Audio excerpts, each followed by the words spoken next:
Anxiety is something that everyone experiences throughout their life. Sometimes it's normal levels of anxiety, so if you've got a gig coming up, you might be quite anxious about performing, which is completely normal, but it starts to become a problem when it interferes with your normal day-to-day life and stopping you from doing things that you'd normally do. You've got general anxiety, panic disorders, phobias and OCD, so obsessive compulsive disorder.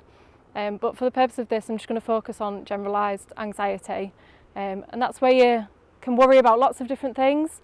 So once one worry's kind of been and gone, you might find that there's something else that you're then worrying about, and it just jumps from one to the next. So it can stop people from going out, meeting friends and doing things that they would normally do. You might feel a bigger sense of dread, fear in different situations. You might find that you're having poorer sleep because you're worrying more on night times. And there's a lot of physical symptoms that come with anxiety as well. So you've got things like shaking, trembling, might be sweating more than normal, which are all really uncomfortable symptoms to have.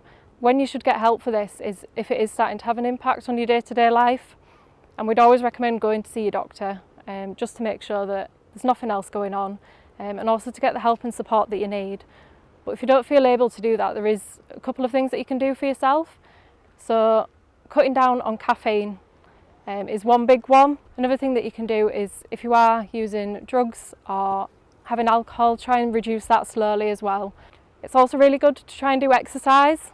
So if you're feeling quite stressed and anxious, you've got a lot of built up tension in your body, so doing exercise can be a really helpful way to kind of relieve that.